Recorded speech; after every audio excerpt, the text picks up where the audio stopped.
Well, Shane, let's kick it over to our interview. Teased it enough. Jake Wimberly, ESPN Radio out of the state of Mississippi. He's the host of the Afternoon Drive.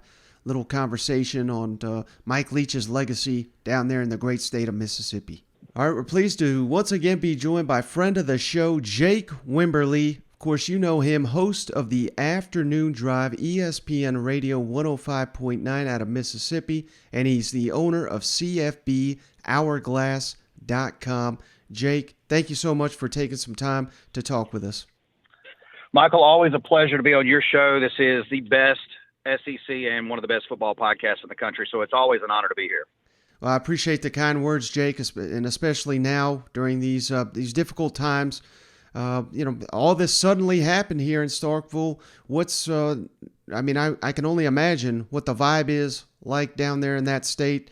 And what's it like down there with knowing that Coach Leach just won his first Egg Bowl, and now of course, he'll never going to coach again? It's been weird. It's been a really weird week, for being honest. I think for everybody involved, it's been a very kind of a cold time and just kind of a numb feeling. And a lot of times, because we haven't seen this happen. If you go back and look, Michael, you got the tragedy that happened at Marshall in the 70s. You've got Bo Rain, who lost his life at LSU, but he, in the plane that disappeared across the Atlantic or into the Atlantic, and he had never coached a game. I believe there was one coach in South Carolina in the late 80s, 89, somewhere but we don't see this. A sitting head coach who, loses his life suddenly.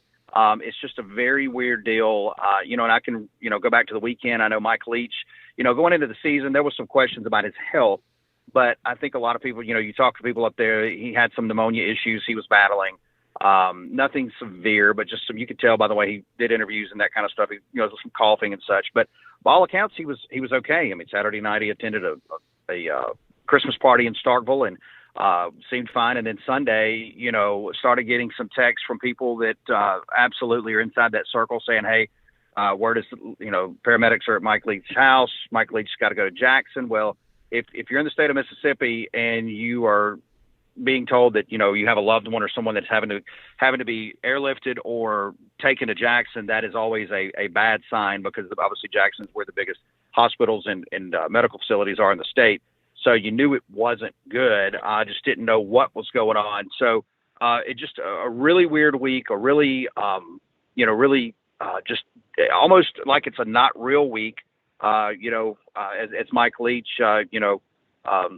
loses his life, and now Mississippi State's got to pick up the pieces and move forward. Yeah, and his time, like you said, just cut short. It was a brief stint, 3 seasons there at Starkville. But when years down the road, when people ask you about Mike Leach, what do you think will be the first thing that kind of pops into your head, Jake? A guy that did it his way. A guy that did it his way, and I think a guy that is who he is, who he says he is, what he says he says he means it. And says what he does. He was that kind of guy. And Mike Leach is a guy that I was fortunate enough to spend some time around at various points, and even in private settings. And I can tell you a matter of factly, the Mike Leach that you saw on the television at the, be it at a ball game or in an interview setting, SEC media days, is the same guy behind the scenes. He was a generic guy, a loving guy, a guy that was very smart, very, very smart guy. Could have been a PhD, could have been an attorney, could have taught on a college camp. He could have done probably anything he wanted to do. And I think the thing that sticks out is Mike is a guy who, was kind of a pioneer of sorts in football with the throwing and, passing game, pitch and catch game. There's a lot that you can say about Mike, but definitely the thing is Mike did it his way, and Mike was very authentic. Yeah, and since his passing, Jake, I've just been kind of blown away. I knew he was a popular figure. I knew seemingly, he coached all over the country, so there was connections to just about everybody, but I have really been blown away by just the reaction and just the funny stories. Is there anything that has struck you, maybe you didn't know, or a connection you didn't realize he had that has really resonated that you've learned about since his passing? Well, I think, a couple. One, you look at it, I forget, and I think sometimes we forget this, that Lincoln Riley, comes from the Mike Leach tree. And, of course, there's a story out there. Mike basically told Lincoln at Oklahoma, he says, hey, you're not going to be that good of a player, but I think you'll be a heck of a football coach. And then, of course, you forget about some of the guys like Sonny Cumbie at Louisiana Tech, and some others. And then you look at Gardner Minshew, who came out today and said basically publicly, he was asked about Mike Leach, and he said, hey, had it not been for Mike Leach, I would probably be an assistant under Nick Saban right now, because a lot of people forget when Gardner Minshew left East Carolina, he was headed to Alabama to be the third-string quarterback behind Jalen Hurts and Tua Tagovailoa at the time. And Gardner, who I know well, he came on my radio show and said, hey, yeah, I'm going to go be the backup at Alabama and likely go into coaching. Well, it was Mike Leach who, that connection was made, gave him an opportunity on that 1 year to come out to Washington State to fill the void of then, a quarterback spot that was, kind of wide open due to a tragic incident out there at Washington State where their quarterback, Tyler Alinsky, had taken his own life. So, Gardner Minshew's very adamant about it. If it wasn't for Mike Leach, I would not be in the NFL today. I'd be coaching football. So there's a lot of connections and a lot of stories, and Mike touched so many people. And, of course, we got a bowl game. I mean, it's almost impossible to even think about this, Jake, but we do got a bowl game January 2nd against Illinois. Any idea? I've seen a couple floating around. I don't think it's anything official, but any ideas on how the program will honor Coach Leach for that bowl game against Illinois on January 2nd? Do not have anything nailed down ironclad. I know some people have been clamoring about a possible uniform, something to some degree. I would almost guarantee you Mississippi State will do something. You would think the bowl itself will do something, just kind of a unique setting, being right there with ironically a pirate ship in that stadium in Tampa for the Tampa Bay Buccaneers. So haven't heard anything official, but you can almost guarantee that, while it is a bowl game for two teams on a neutral site, there will be plenty there to remember Mike Leach. And, of course, it's being widely reported that defensive coordinator Zach Arnett is going to be Mississippi State head coach. Thoughts on that, Jake? I realize, I don't think people that don't follow Mississippi State realize what a tough situation this is. There's no AD. We got signing day in literally a week. Transfer portal. On and on and on. This is a nightmare scenario for many reasons, but at least in my eyes, Jake, they've got a heck of an assistant, one of the best in the country, that is right there. And this, considering the circumstances, Mississippi State could do a lot worse than Zach Arnett. What's your thoughts? Yeah, I think and we've been talking about this for the last few days. And you hate to turn straight back to the football field because obviously, Mike Leach, you want to honor him. And there is that time of remembrance and grieving that is there. But you have to look forward. Everybody else is going to continue to move forward.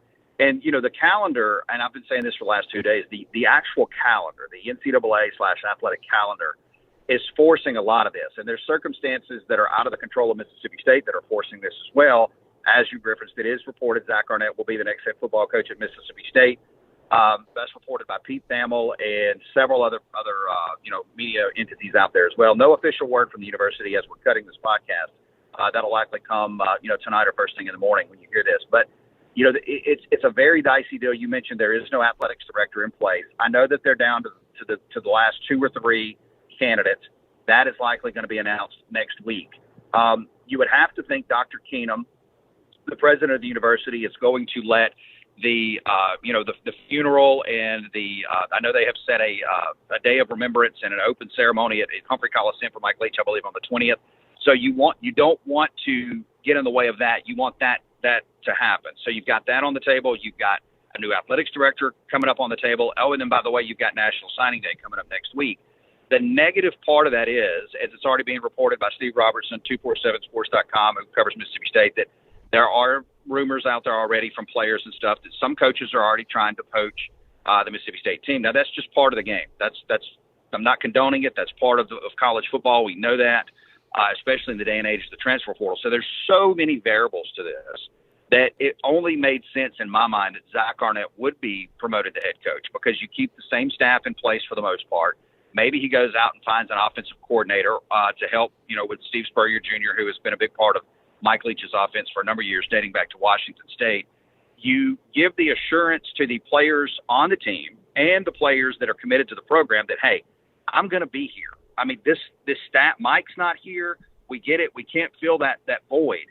But the staff that you know and love and the staff that you work with, your position coach is going to be here. The person that recruited you is going to be here. that is, Michael, you know this, that is monumental, because if he was given the interim tag, then all other coaches could use that as a recruitment against Mississippi State if they're in a battle to say, hey, you don't even know who your head coach is going to be next year, and you're going to play for an interim head coach. So I think this was the right move.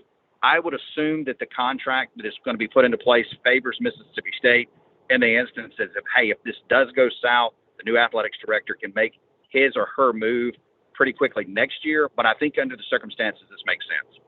Right. Otherwise, you're just under essentially what Brian Harsin was under. I mean, he was the head coach, but we all knew he was not going to be the head coach for long. You know what?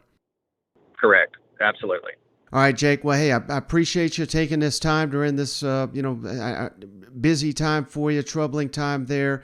Don't forget to give Jake a follow at Jake Wim, and check out the Afternoon Drive, ESPN Radio 105.9 FM out of Mississippi. And don't forget CFBHourglass.com. Jake, thank you so much for taking the time. Absolutely, Michael. Appreciate it. Happy holidays and Merry Christmas. Absolutely.